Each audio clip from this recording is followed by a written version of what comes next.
দাও, একটা টিউবওয়েল বসিয়ে দাও, বিধবার মেয়েকে বিয়ে দিয়ে দাও, অন্ধের চোখের জ্যোতিটা ফিরিয়ে দাও, অসহায়কে কিছু সাহায্য করে দাও, এতিম মিসকিনের বাচ্চাদেরকে লেখাপড়া শিখিয়ে দাও। এসব হলো সাদকায়ে জারিয়া। কথা বলতে থাকবে ইনশাআল্লাহ। আর 2 নম্বর হলো ইলমিন আনতাফিউ বিহা, ভালো ইলম শিখে যাও, ভালো ইলম শিখিয়ে যাও, তোমার লাভ হবে, তোমার ছেলেরও লাভ হবে। আল্লাহ পাকের নবী বলেছেন কোরআন শিখে দাও, তোমার লাভ হবে, তোমার বাপের লাভ হবে, তোমার লাভ হবে, তোমার ছেলের লাভ হবে। এ বাপজিরা, সোনারা, লালেরা, আমার জ্ঞানীজনরা, সুধী মানুষেরা, তোমার লাভ হবে, তোমার প্রতিবেশীর লাভ হবে। বললে কিরকম? তুমি বসে বসে কোরআন পড়বে, ওরা শুনলে ওদের লাভ হবে।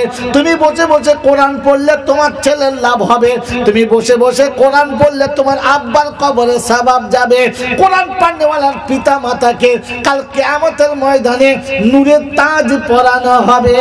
কোরআন পড়নেওয়ালাকে আমার আল্লাহ বলবে ইকরা ওয়ারতাকি ওয়ারাতিল কামা তুরাতিলু ফিদ দুনিয়া, যেমনি করে দুনিয়াতে তেলাওয়াত করতে তেলাওয়াত করো, একটা একটা আয়াত পড়ো, এক একটা মঞ্জিলে চড়ো। কোরআন যেখানে শেষ হবে তোমার জান্নাত সেই জায়গাকে দাঁড়িয়ে যাবে। এ বাপজিরা, সোনারা, লালেরা, ভালো ইলম শিখে দাও আর শিখে যাও। এর মানে কোরআন শেখো আর কোরআন শেখাও। নবী বলেছে খাইরুকুম মান তাআল্লামাল কুরআনা ওয়া আল্লামাহু, সবথেকে ভালো হলো তারা কোরআন শেখে যারা, শেখায় যারা। কথা হলো দুটো। আর 3 নম্বর হলো ভালো ছেলে রেখে দাও। ওয়ালাদিন সালিহিন ইয়াদউলাহু, তুমি যখন মারা যাবে তোমার কাফনের কাপড় ছেলে কাটবে। তুমি যখন মারা যাবে তোমার গোসল তোমার বেটা দেবে। তুমি যখন মারা যাবে তোমার জানাজা তোমার বেটা পড়ে দেবে। তুমি যখন মারা যাবে তোমার ছেলে কোলে করে তোমাকে কবরে শুইয়ে দেবে। তুমি যখন কবরে শুয়ে যাবে তোমার দেহের উপরে সবাই মাটি ঢাকা দিয়ে পালাবে। ছেলে দোয়া করবে রব্বি রহমহুমা কামা রাব্বায়ানি সাগীরা। রব্বুল জালাল বলে ফেরেশতারা রে, যে বেটা বাপের গোসল দিল, যে বেটা বাপের কোলে করে কবরে শোয়ালো, যে বেটার চোখের পানি বাপের কবরের ভেতরে ছিল, ওই বেটা কবরের কাছে বসে বসে কাঁদছিল, আর আমি আল্লাহ আমার কোরআন বসে বসে শোনাচ্ছিল। রব্বি রহমহুমা কামা রাব্বায়ানি সাগীরা। ফেরেশতারা যার বাচ্চা আমাকে আমার কোরআন শোনায়, ওর বাপের আযাব হলে আমার বড় লজ্জা পায়। তাই আমি আল্লাহ ছেলের কোরআন পড়ার কারণেতে ওর গুনাহ মাফ করে দিলাম, আর ছেলের জন্য ছেলের বাপের কবরের আযাবটাকে ক্ষমা করে দিলাম। নবী বললে চলে গেলে মানুষ 3টে কাজ করো, একটা সাদকায়ে জারিয়া, একটা হলো ভালো ইলম, একটা হলো ভালো ছেলে। তোমরা 40-এ কোথা থেকে পেলে? কথা বোঝেন না? এই 40-এ চালু করেছে যারা, পেটু খুঁড়ে হলো। বললে কোন গাল দেবো আমাকে, আর কি আছে? পর্দা বলছে, এদিকে টাইমের পর্দা ফাটিয়ে দিয়ে তোমরা আর সাড়ে 12টা আর হবে, 1টা বেজে গেছে। বাবাজি, আমার সোনার চাঁদ বন্ধুরা, আমার সোনামণি মায়েরা, বোনেরা, আল্লাহ পাকের নবী শোনাচ্ছে মরে গেলে কাজ 3টে। তুমি উল্টো 3টে কোথা থেকে পেলে? এরা বললে মরে গেলে সাদকায়ে জারিয়া করব না, তবে 4 দিনে এমন মিলাদ দেওয়া পাড়ার লোক কেউ থাকবে না। উল্টো 3টে। হ্যাঁ, নবী বলছে ভালো ইলম শিখে যাও, ভালো ইলম শিখে যাও। ওটা লোকের দেখে খাইয়ে যাও, যা হবে হবে তাই হবে, দেখা যাবে। ও শিখবে না, শেখাবে না, খালি খাওয়াবে। কথা বোঝেন না? কটা হলো? 2টো। আর একবার বছরকে করবে তাহলে 3টে। বাপ দাদা 14 পুরুষ করেছে। বাপ দাদার নাম যদি ধর্ম হতো, আবু জেহেল কি আর জাহান্নামে যেত? কথা বল। আরে বাপ দাদার ধর্ম যদি সত্যি হতো, ওটা যদি ধর্ম হতো, আবু তালেব নবীকে ভালোবেসে কি জাহান্নামে যেত? কি বলেন চাচা? আমাকে এখন বলছেন, সন্ধ্যাবেলা বলবেন তো, তবে ধুনে দিই। কি বলেন? রাত 12টার পরে নিয়ে এসে আমাকে, বাবাজিরা আবু তালেবের থেকে বংশ ভালো কার, বাপ দাদা ভালো কার? মক্কায় যার বাপ দাদার নাম শুনলে সবাই চমকে যেত, ওই আব্দুল মুত্তালিবের বংশ সর্বনাশ, এত ভালো বংশ হয় না। আর আমার নবীকে কোলে করে সারা জীবন কাটিয়ে গেছে, কোলে থেকে নামালো না। আমার নবী বলল, চাচা আমি তোমায় বাঁচাতে পারলাম না। এরপরে বাপ দাদা নিয়ে পড়ে আছো। যদি কোনোদিন আবার আসি তো সন্ধ্যাবেলা বাপ দাদা শোনাবে, ইনশাল্লাহ বাপ দাদাকে গোসল করিয়ে আবার কাফন পরিয়ে দেবো, চিন্তা নেই। কথা বলছেন কি বলছেন না? তোমরা যা গোসল দিয়েছো নতুন করে গোসল দেবো। তাই শোনেন, আল্লাহ পাক নবী শোনাচ্ছেন, যদি বাঁচতে চাও চারটে হয়ে মরে যাও। কটা? আলেম হও, তালেবে ইলম হও, তা না হলে আলেমরা যা বলে শোনো, আর তা নাহলে এদের সঙ্গে একটু ভালোবাসা রাখো, তাহলে বাঁচার একটা রাস্তা আছে। রাখবেন ইনশাআল্লাহ। আমার মায়েদের বলছি, ভালোবাসা রাখেন। কার সাথে? মোল সাহেবের সাথে। কার সাথে বলেন? আস্তাগফিরুল্লাহ। ছি ছি ছি ছি ছি। জিন্দিগিতে কোনো মোল সাহেবের পাল্লায় পড়ে বেশি ভালোবাসবেন না, সর্বনাশ হয়ে যাবে। কি বললেন? ভালো যদি বাঁচতে হয় তো স্বামীকে ভালোবাসো, তার থেকে যেন কেউ ভালোবাসা বেশি পায় না। আর তুমি মরে গেলে তোমার স্বামী যেন তোমার কবরের কাছে কাঁদে, এতটা ভালোবাসা দিয়ে যেও, তার থেকে কম না। আমাদের দেশে মেয়েরা মরে গেলে ছেলেরা কাঁদে, ও চিন্তা করে ভালোই হয়েছে আবার হবে। কি বলেন? এখন কবর ভাঙে নাই, ও মাল বিয়ে করলে চলে এসে, এখনো কবর টাটকা রয়েছে। ওর কবর ভেতরে শুয়ে শুয়ে বউ চিন্তা করছে, খোদা আমি মরবো এই দোয়াই করছিল, তার মানে এত আনলো কি করে? এ বাবাজিরা, সোনার লালেরা, আমার জ্ঞানীজনরা, সুধী মানুষেরা, তাই বলে যাচ্ছি, মা স্বামীকে এতটা ভালোবেসে যাও যেন তুমি চলে গেলে সে তোমার কবরের কাছে বসে কাঁদে। স্বামী যদি বিবির সত্যি মোহাব্বতে কেঁদে থাকে তো জানবেন বিবি জান্নাতি। বিবি কি বলে? জান্নাতি। তাই একটা ভালোবাসার গল্প বলে দিচ্ছি। আল্লাহর নবী সাল্লাল্লাহু তাআলা আলাইহি ওয়াসাল্লামের একজন খুব মোহাব্বতের সাহাবী, সাহাবাটার নাম হলো তালহা ইবনে জুবাইর। কি নাম বললাম? তালহা ইবনে জুবাইর। দাওয়াতের কাজে চলে গেছে, আল্লাহ রাস্তায় জিহাদে বার হয়ে গেছে। 40 দিন পেরিয়ে গেছে, 45 দিন পার হয়ে গেছে। 45 দিন পার হয়ে গেছে, খবর আসছে কালকে বাড়ি আসবে। এখন 1.5 মাস পরে যখন বাড়ি আসবে তো বাড়ির মেয়েদের মনের কোণে একটু আনন্দের জোয়ার আসবে, যাক এতদিন পরে আমার সাথী আসছে। হ্যাঁ না না, মাথার চুলগুলো তেল দেবে, দেবে না? এখনকার মায়েরা বলছে আর দিতে হবে না, শুকিয়ে দে, যেদিন চলে যাবে সেদিন তেল দেবে। ছি ছি ছি।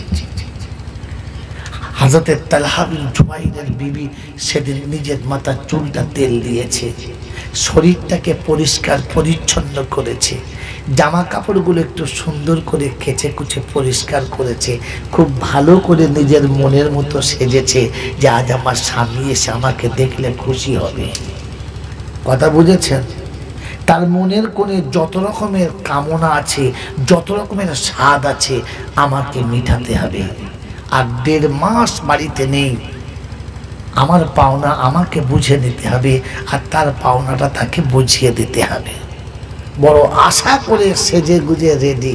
হঠাৎ রমজানের মাস, আবার তারিখ লিখছে রমজানের মাস। কথা বুঝতে পারছেন না? হঠাৎ আসরের একটু পূর্বে তার কলিজার টুকরো একমাত্র সন্তান মারা গেছে। ইন্না লিল্লাহি ওয়া ইন্না ইলাইহি রাজিউন। আপনি বলেন, একমাত্র সন্তান যদি মারা যায়, মাকে ধরে রাখা যাবে? ধরে রাখা যাবে? হযরত তালহা বিন জুবাইর রাদিয়াল্লাহু তাআলা বাড়ি আসার খবরে আনন্দের জোয়ার বইছে। এদিকে একমাত্র সন্তান দুনিয়া ছেড়ে চলে গেছে। বিবি বাচ্চাকে কোলে নিয়ে চোখের পানি ফেলেছে, বাচ্চার মুখের দিকে তাকিয়ে দেখেছে জনমের মতো চলে গেছে। আর কোনোদিন মা বলে ডাকবে না, আর কোনোদিন আমার কোলেও চাপবে না, আর কোনোদিন বুকে উঠে আবদার করবে না। তাই বাচ্চাকে কোলে নিয়ে কপালে একটা আদর করে চুমা দিয়ে বাচ্চাকে এক পাশে ঘরের কোণে সুন্দর জায়গাতে শুইয়ে দিয়ে ঢাকা দিয়ে দিয়েছে। আর বলেছে, আব্বা তুমি এখানেই থেকে যাও, তোমার আব্বার মনের কোণে ব্যথা দিতে পারবো না, আমি সারা জীবন ব্যথা বুকে রাখতে পারি, আমার স্বামীর হৃদয়ে ব্যথা দিতে পারি না। বাচ্চাকে এক সাইডে শুইয়ে দিয়েছে। হযরত তালহা বিন জুবাইর বাড়ি ফিরে এসেছে। আমার বাবাজি, আমার সোনার চাঁদ বন্ধুরা দরজার কাছে সালাম দিচ্ছে, আসসালামু আলাইকুম ওয়া রাহমাতুল্লাহি ওয়া বারাকাতুহু। বিবি দরজা খুলে দিয়ে সালামের জবাব দেয়, হাসি মুখে স্বামীর সঙ্গে দেখা করে, দরজা বন্ধ করে স্বামীর হাতটা ধরে বাড়িতে নিয়ে এসে বসায়, পানির ব্যবস্থা করে দেয়, ওযু হলো, পরিষ্কার পরিচ্ছন্ন হলো, আসরের নামাজও হলো। একটু কথা বলতে বলতেই, মনের কথা শোনাতে শোনাতে, সফরের কথা শুনতে শুনতে মাগরিবের আজানের টাইম হলো। বিবি ইফতারির সব সামান সামনে এনে হাজির করে দিল। স্বামী শোনাচ্ছে, বিবি এত ভালো ভালো জোগাড় করেছো, কচিকে একবার ডেকে নাও, আমাদের বাচ্চাকে একবার ডেকে নাও, কতদিন আমাকে আব্বা বলে ডাকে না, আমার কোলে চাপে না, আমি তালহা, আমার হৃদয়টা বড় কাঁদে, আমার বাচ্চা আমার সাথে খাবে, আমি ইফতার করব, আমার বাচ্চা আমার সঙ্গে বসবে। হযরত তালহার বিবি সেদিন শুনিয়েছিল, স্বামী বাচ্চাটা ইফতারের সঙ্গে বিরক্ত করবে বলে আমি তাকে ঘুম পাড়িয়ে দিয়েছি, তুমি ইফতারিটা সেরে নাও, সফর থেকে ক্লান্ত হয়ে এসেছো, ইফতারিটা সেরে নাও, মাগরিবের নামাজ পড়ে নাও, বাচ্চার ঘুম ভেঙে যাবে, তোমরা বাপ বেটাতে তখন খেলা করবে। স্বামীকে ইফতারি করিয়ে দিয়েছে, নামাজি চলে গেছে। মসজিদে নববী তামান নবীর পিছনে মাগরিবের নামাজ হয়ে গেছে। বহুদিন সাথীদের সঙ্গে দেখা নেই, একে অপরের ভালোবাসার আলিঙ্গন চলেছে, ভালোবাসার জোয়ারে চলতে চলতে এশার আজান হয়ে গেছে। নামাজ পড়ে বাড়ি ফিরেছে, বিবি দস্তরখানা পেতে দিয়ে খাবার লাগিয়ে দিয়েছে, একেবারে ঠান্ডা পানির ব্যবস্থা। স্বামী স্ত্রী বসে গেছে, বলছে, বিবি তুমি কথা দিয়েছিলে সন্ধ্যায় আমার সঙ্গে খানা খাবে, বলছে দেখো এখনো বাচ্চাটা ঘুম থেকে ওঠে নাই, সারা দিন বড় বিরক্ত করছিল, তুমি আসবে বলে আনন্দে লাফাচ্ছিল, মনে হয় এখন ক্লান্ত হয়ে ঘুমিয়ে গেছে। কাঁচা ঘুমে বাচ্চা মানুষকে তোলা ঠিক হবে না, ওকে ভালো করে ঘুমাতে দাও, তুমি খেয়ে একটু শরীরের ক্লান্তিটা দূর করে নাও। স্বামীকে জান বলে খানা খাওয়ালো, বিছানায় নিয়ে গেল, স্বামীর একটু খেদমত হলো, স্বামীর বিছানায় বিবি গেল। রাতের সমস্ত সময় চলে গেল, আনন্দের জোয়ার বয়ে গেল। ফজরের আযান যখন মসজিদে হলো, তালহা উঠে গোসল সেরে নিয়েছে, বিবিও গোসল সেরে নিয়েছে, ফরজ গোসল আদায় করে দুজন দুজনের সামনে দাঁড়িয়েছে। বিবি স্বামীর হাত দুটো ধরে অঝর নয়নে কাঁদে আর বলে, স্বামী অপরাধী হলাম আমি, শাস্তি যা দেবার দিও তুমি, আমি কোন রকমের বাধা দেব না, তুমি ফজরের নামাজ আমার নবীর পিছনে পড়ে আসবে, আর আসার সময় আমার নবীকে একটু দাওয়াত দিয়ে আসবে। ইয়া রাসূলুল্লাহ, ইয়া হাবিবাল্লাহ, হুজুর ফজরের নামাজ আমি আপনার পিছনে পড়ে গেলাম, আর আমার বাচ্চার জানাজার নামাজ পড়ার জন্য আপনাকে দাওয়াত দিয়ে চলে গেলাম।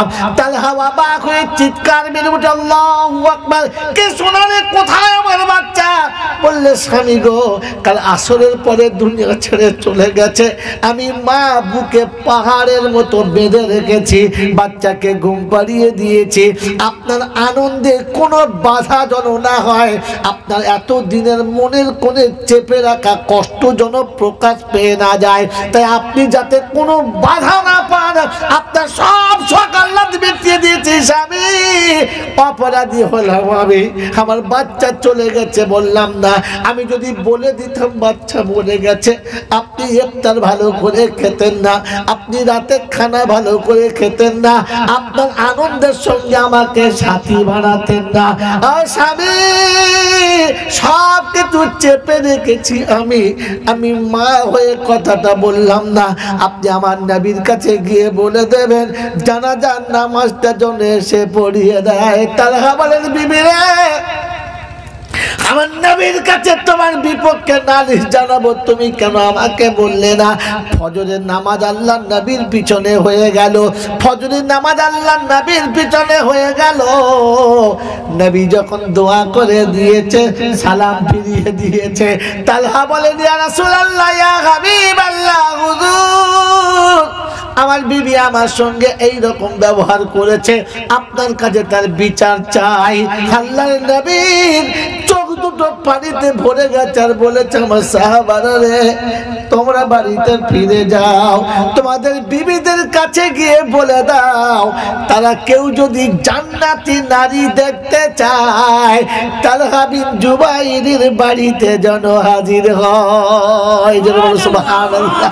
আল্লাহর নবীর কথা শুনে সেদিন তালহা বলেছিল, ইয়া রাসূলুল্লাহ, ইয়া হাবিবাল্লাহ, হুজুর বিবি আমার সঙ্গে এমনি করেছে, আপনি জান্নাতের সংবাদ দিয়েছেন। বলছে, তালহা রে, বাচ্চা চলে গেলে মায়ের কত কষ্ট হয়, ওটা একমাত্র মা জানে রে, আর কেউ জানে না। তাই মাতৃত্বের সব বাঁধনকে চাপা রেখে স্বামীর ভালোবাসা যে কুরবানি দেয়, ওর বদলা শুধু জান্নাত হতে পারে, আর কিছু নয়।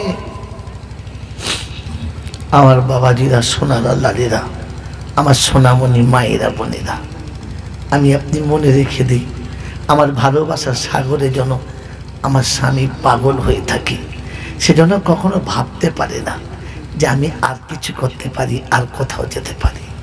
আমার স্বামী যদি আমার হাতছাড়া হয়ে গিয়ে থাকে, সেটা আমার ভুলের কারণে, হয় আমার অভিমানটা কোনো দিক থেকে বেশি হয়ে গেছে, তা নাহলে আমি কোনো দিকে তার উপরে কোনো জুলুম চাপিয়ে দিয়েছি। এই জন্যে সোনার চান বন্ধুরা, আমার সোনামণি মায়েরা, বোনেরা, কোনোভাবে যেন আমরা আমাদের সাথীদেরকে কষ্ট না দিই। প্রত্যেকটি পুরুষকে বলে যাচ্ছি, ভালোবাসার সব থেকে মহাপাত্র হলো বিবি। বিবির সঙ্গে কখনো দুর্ব্যবহার করো না। কখনো যদি কোনোভাবে রাগ হয়, রেগে যাও, দু কথা বলো, পরেক্ষণে আদর করে তাকে বুঝিয়ে দিও, তখন রাগের মাথায় বলে ফেলেছিলাম, তুমি আমাকে মাফ করে দিও। দেখো, আমার জন্য তুমি, তোমার জন্য আমি, আমি হাসলে তুমি হাসো, তুমি হাসলে আমি হাসি, আমি কাঁদলে তুমি কাঁদো, তুমি কাঁদলে আমি কাঁদি, আমার দুঃখে তুমি একমাত্র সাথী, তোমার দুঃখে আমি একমাত্র সাথী।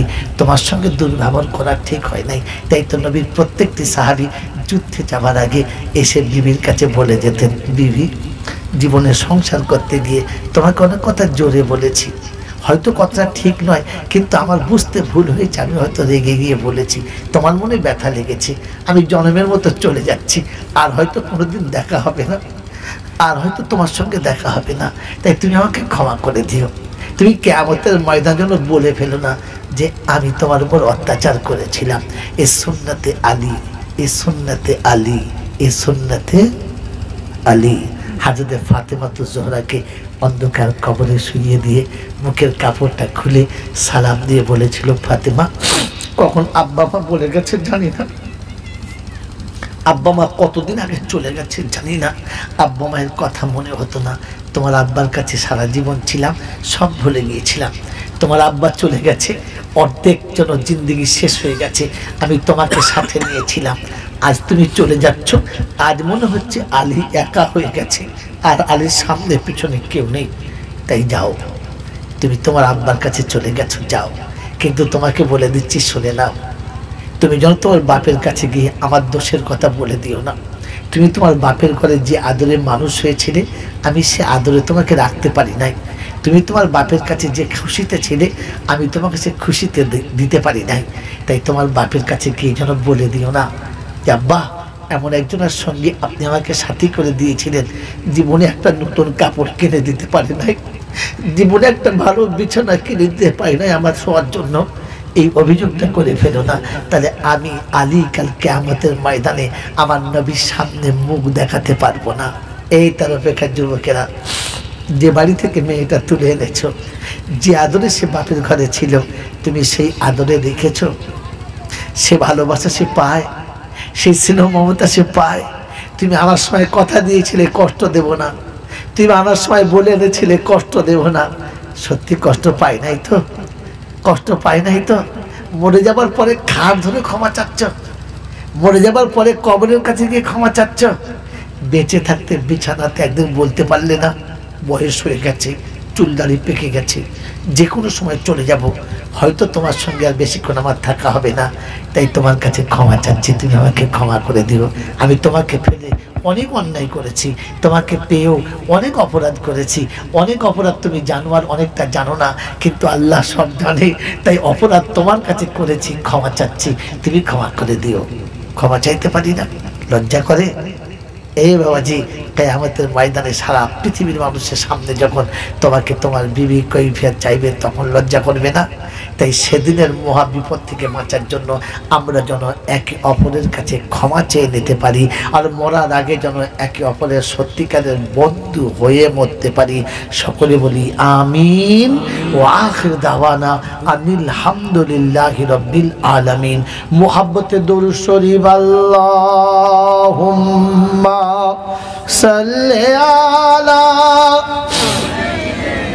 মাওলানা মুহাম্মদ ওয়া আলা আলি সাইয়্যিদিনা মাওলানা মুহাম্মদ।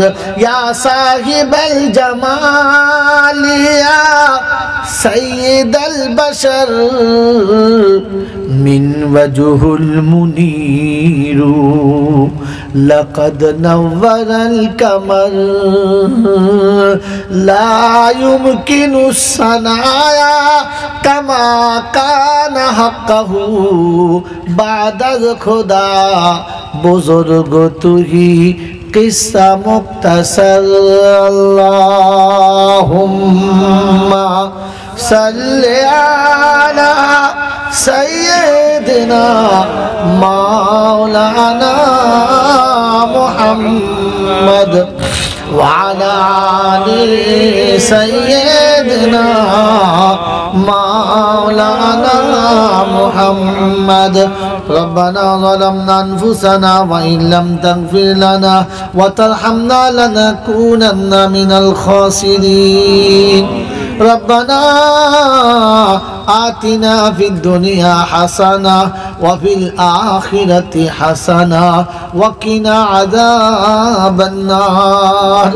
ربنا لا تزغ قلوبنا بعد إذ هديتنا وهب لنا من لدنك رحمة إنك أنت الوهاب.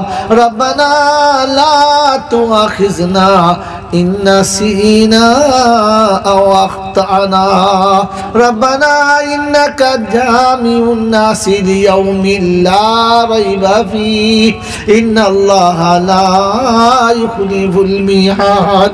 ربنا فاغفر لنا ذنوبنا وقنا عذاب النار. اللهم إنا على ذكرك وشكرك وحسن عبادتك وكثرة تلاوة كتابك وسعادة حج بيتك وزيارة روضة حبيبك محمد صلى الله عليه وسلم.